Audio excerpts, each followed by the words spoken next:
Adolescence. You have probably already heard about it, the Netflix limited TV series from the UK.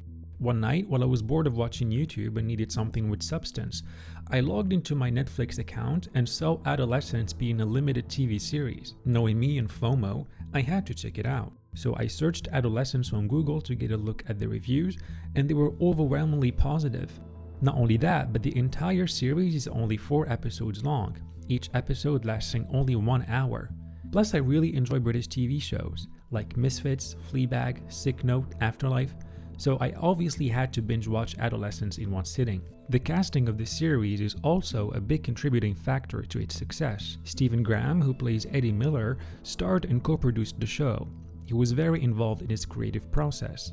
Erin Doherty, the therapist, one of the key characters of the series who we meet in the 3rd episode, arguably the best episode of the entire series in my opinion, and of course Owen Cooper, who plays Jamie Miller in his debut. First time acting, but his performance was outstanding. Brad Pitt was the executive producer of Adolescence, which was created through his production company, Plan B Entertainment.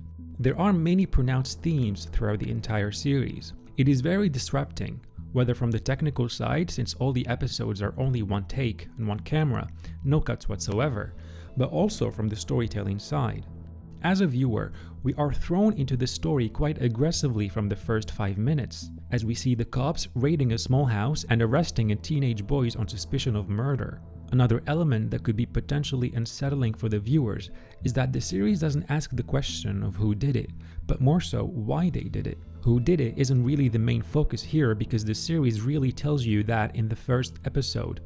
But what's more important is the symbolism behind the crime itself and how it reflects on the society as a whole and the new movement that is sweeping the new generation. The purpose is to explore how the outside world and the characters react to the crime that was committed and how they navigate life while trying to process what happened and its impact on them. A wide range of emotions are expressed: sadness, stress, hatred, anxiety, all while drawing us, the viewers, into the experience. It offers a fresh perspective on how we witness such events, adding a rawness that's rarely seen in typical crime TV series. Before diving into the themes, I would like to take a moment and talk about the one-shot concept of the series, as it is very new to me. Aside from the stylistic and creative choice, the one-shot sequences have a very significant role in storytelling. For instance, the camera or the story would follow one character, and in order to transition the story from one character to the other, they would make both characters meet in a hallway, and the camera would then follow the second character. This allows the viewer to navigate through the story, the point of view of different characters, and it also gives the viewer a sense of how fast the events are unfolding. Which means that there's a true immersion in these events in real time, and I really enjoyed that. For example, there are scenes where nothing is happening, like the first cop ride where we see Jamie being taken away from his home to the police station, and we are witnessing the entire thing as if we were in the car with them. Another example is the scene where Jamie is being stripped down and searched by the police, with a full close-up of his dad Eddie, and you can really see his reaction to everything. Feeling helpless and angry, these quiet scenes where quote-unquote nothing is really happening subtly capture the unpredictability of life, how everything can turn upside down in less than an hour, and how these people struggle to regain a sense of control over their lives. The interrogation scene is where everything really begins. We're introduced to a father who is convinced the police have made a terrible mistake by arresting his son, Jamie. Jamie, for his part, seems sincere, as if he's genuinely telling the truth. There's also the state-appointed lawyer, whose usefulness to the family remains uncertain, adding to the tension. As viewers, we're pulled into this scene as if we're part of the family, discovering each detail in real time, which makes the experience all the more gripping. And what makes the interrogation scene hit so hard is the way the evidence is revealed. We, along with the father and the family, uncover clues that could be interpreted as a possible motive. Jamie's deeply online life, his unsupervised exposure to dark adult content on social media. But the breaking point comes when the police show the CCTV footage. Jamie stabbing his classmate Katie 7 times. At that moment, the father's world collapses. He is so shattered that he can't even accept a comforting touch from his own son. Obviously, Jamie didn't murder his classmate out of the blue, but there were many events leading to the crime, which were uncovered in the second episode. What seems like a normal school turns out to be a chaotic environment for the students. These kids are harassing and physically assaulting each other, addicted to social media and cyberbullying.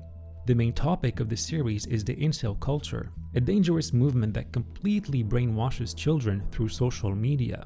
They'll be talking about blue pill and red pill as a reference to the Matrix. In the manosphere, the red pill is sort of a gateway to the quote-unquote truth. It's the belief that society lies about how dating and relationships work, that men are judged primarily on looks, height, status, and wealth. The show even directly mentions Andrew Tate, who plays a significant and controversial role in modern incel-adjacent culture, and how his point of views influence teenage boys. The manosphere movement has created a sect of young boys who would actually defend other incels.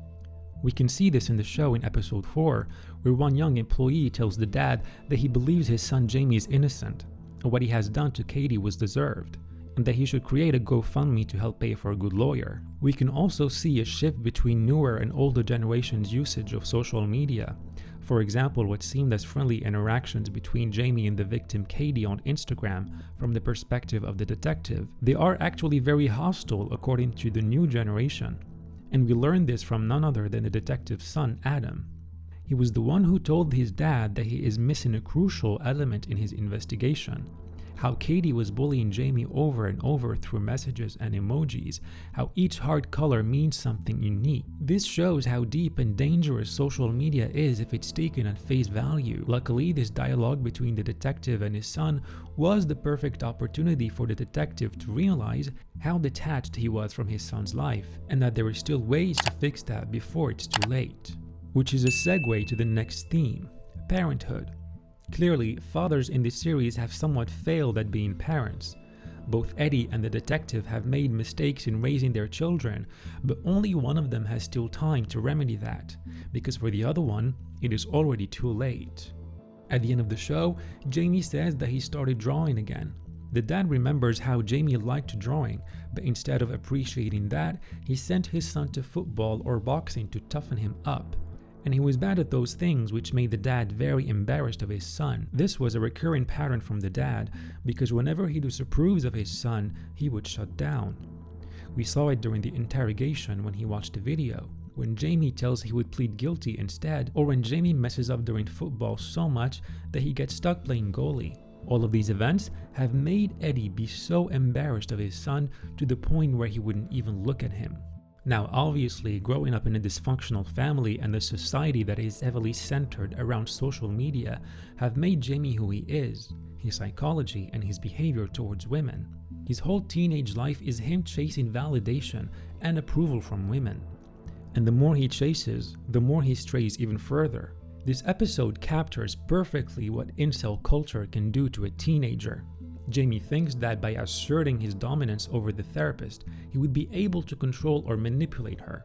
The way his emotions would go from happy to angry, terrified, extremely fast shows how deeply insecure and messed up he actually is.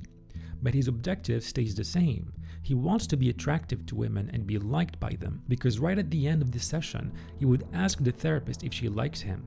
The therapist, being professional, does not budge or submit to his tantrums. But right after Jamie leaves the room, that whole professional strong woman facade comes down and we see her true self. A young woman being terrified of what this 13-year-old boy in front of her is capable of doing. I have seen a lot of people criticizing the show for not having a court scene to see how Jamie would be punished, but personally I do not think it was necessary. Adolescence, being a disruptive show again, instead of showing how the murder would affect the victim's family, it would instead focus on how the murder would impact the murderer's family. We see them trying their hardest to stay happy, but they are occasionally hit with the harsh truth from their neighborhood. I really enjoy the dichotomy between their car trip to the hardware store, having a fun conversation, reminiscing and listening to music, and the ride back home in full silence, only interrupted by Jamie's phone call.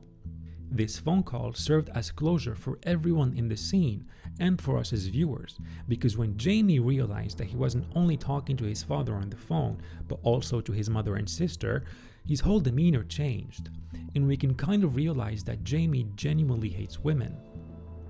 Now, parents have fully come to terms with what their son has done and trying their hardest to not put the blame on themselves, because according to them, they raised both their son and daughter the same way, only their son turned out to be a criminal. The ending scene is extremely raw, and it is the best way, in my opinion, to end this series. Eddie finally mustered up the courage to go inside his son's bedroom.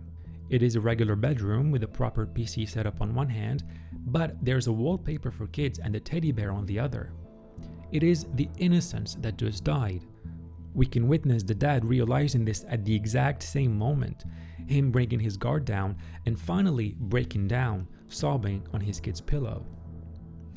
Adolescence is a must-watch TV show.